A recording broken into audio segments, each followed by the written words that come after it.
आणि गेली 17 वर्ष या विषयाच्या बाबतीतला कायदेशीर जो प्रक्रियेचा विषय आहे तो चालू आहे, प्रदीर्घ चालू आहे. न्यायदेवतेवरती पहिल्यापासूनच आमचा पूर्ण विश्वास होता आणि 17 वर्षानंतर न्यायदेवतेने आम्हाला न्याय दिलेला आहे. परंतु हे 17 वर्ष ह्या सर्व लोकांचे कोण परत करणार आहे? आज आपण आदरणीय डॉक्टर पद्मसिंह पाटील साहेबांची परिस्थिती बघितली. 17 वर्ष त्यांना हे सगळं सहन करावं लागलं. त्यांचा या विषयाशी कुठला संबंध नसताना राजकीय षडयंत्र केलं गेलं. आता टप्प्याटप्प्याने सगळ्याच गोष्टी पुढे येतील, परंतु आज निश्चितपणे आम्हाला सर्वांनाच मोठं समाधान आहे की न्यायदेवतेने आम्हाला न्याय दिला. दुर्दैवाने डॉक्टर साहेबांना नेमकं काय झालंय हे मी समजून सांगू शकत नाही, त्यांना ते कळणारही नाही.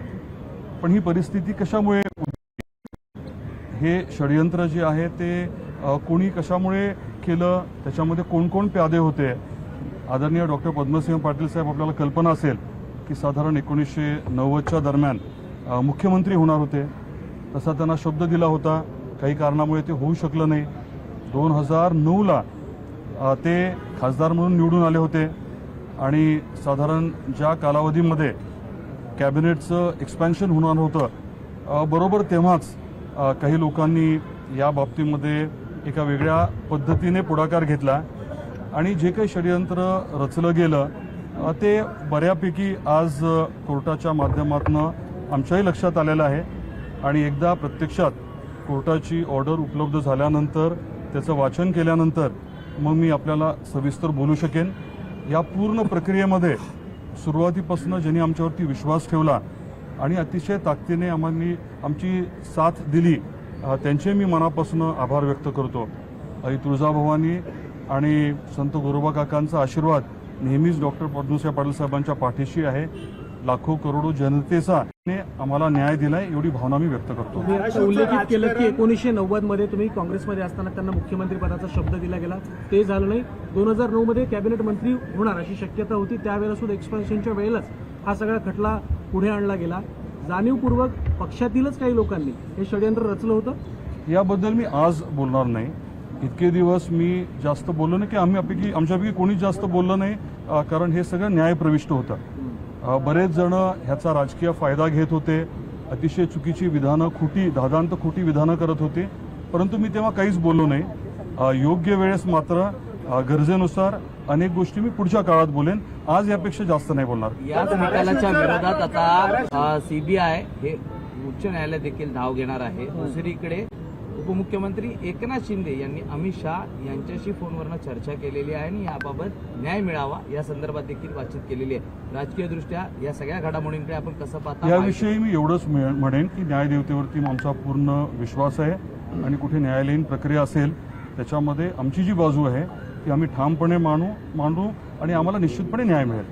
धाराशिवचं राजकारण आहे ते तुम्ही असं म्हणत होता की बाहेरच्या जिल्ह्यातून म्हणजे लातूर जिल्ह्यातून राजकारण होत होतं, लातूर जिल्ह्यातून राजकारण झालं म्हणून 17 वर्ष या खटल्याला सामोरं जावं लागलं. आज मी याविषयी बोलणार नाही. या खटल्याला 17 वर्ष का लागले, नेमकं कोणी ह्याच्यामध्ये वेळ काढूपणा केला, हे देखील आज ना उद्या निश्चित सांगेन मी. हे सगळं राजकारण आहे ते धाराशिवचं राजकारण बघितलं असेल तर ह्या दोन कुटुंबांपाशीच होतं आणि त्याचमुळे कुठेतरी या सगळ्यामुळे विलंब लागला, त्याचा फायदा घेतला इतक्या वर्ष, असं म्हणायचं का तुम्हाला? हे धाराशिवचं राजकारण नव्हतं, हे महाराष्ट्राचं राजकारण होतं. आणि तुम्ही सर्वच जण सन्मान्य पत्रकार आहात. आपण याच्या बाबतीमध्ये थोडं खोलात गेला तर अनेक गोष्टी आपल्यालाही लक्षात येतील आणि योग्य वेळेस मीही सांगेन. जिस तरीके से ऑपरेशन टाइगर और जिस तरह से अभी निंबलकर शिफ्ट हो गए हैं एकनाथ शिंदे कैंप में, क्या उसका असर पड़ रहा था, आपको लग रहा है? नहीं, मैं राजकीय किसी भी बात पे आज टिप्पणी करना नहीं चाहूंगा. I speak about it subsequently. Sir, एक प्रश्न असा आहे की या सगळ्या प्रकरणामध्ये 9ही आरोपी, जे संबंधित आरोपी म्हणून त्यांना संबोधित केलं गेलं, त्यांना निर्दोष मुक्तता करण्यात आली. परंतु हा प्रश्न आता विचारला जातोय की या प्रकरणामध्ये जी हत्या झाली, मग ती हत्या नेमकी कोणी केली किंवा या संदर्भात आमची मागणी निश्चितपणे ही राहणार आहे की नेमकी हत्या कोणी केली, कोणाकोणाला काही कारणं होती. अनेक गोष्टी ज्या आहेत त्या आज मला बोलायच्या नाही आहेत. अनेक गोष्टी समोर मान्य न्यायालयाच्या आलेल्या आहेत आणि त्याच्या बाबतीतला योग्य तपास जर झाला तर खरे या विषयातले आरोपी कोण आहेत ते निश्चित आजही निदर्शनास येऊ शकतील असा माझा ठाम विश्वास आहे. तपास व्हावा अशी तुमची देखील मागणी आहे. हत्येचा तपास व्हावा अशी तुमची देखील मागणी आहे. निश्चितपणे की नेमकं हे केलं कोणी हे वास्तववादी जे काही पुरावे आहेत त्याचा योग्य तपास करून हे बाहेर येणं गरजेचंच आहे. लेकिन राजे निंबाळकर का कहना है कि वो राजनीति में आए हैं. Just one second. अनेकदा म्हणजे पाटील कुटुंबियांना कायम याच्यामध्ये आरोपीच्या पिंजऱ्यात उभा करून प्रचार पाठन देखील म्हणजे राजकीय प्रश्न आहे हा, पण कायम तुम्हाला टार्गेट करण्यात आली या संपूर्ण भागात. आता निर्दोष झाले, आता समोरचे म्हणतात की या सगळ्या संदर्भामध्ये मी परत लढा देत राहील. निकाल लागल्यानंतर राजकारण फक्त याच्यावरून सुरू झालं तर अजूनही त्याच्यावर चालेल. तुमचं याबद्दल म्हणणं काय? मी एवढंच सांगेन की ह्या दुर्दैवी घटनेनंतर घटना घडली 2006ला अगदी दुसऱ्या महिन्यापासूनच तिथे राजकारण जे आहे ते केलं गेलं.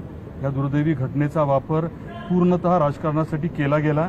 काही लोकांच्या सांगण्यावर नसेल, परंतु अनेक जण जे आहेत त्या सांगण्याला बळी पडले आणि दुर्दैवी घटनेचा राजकीय पुरेपूर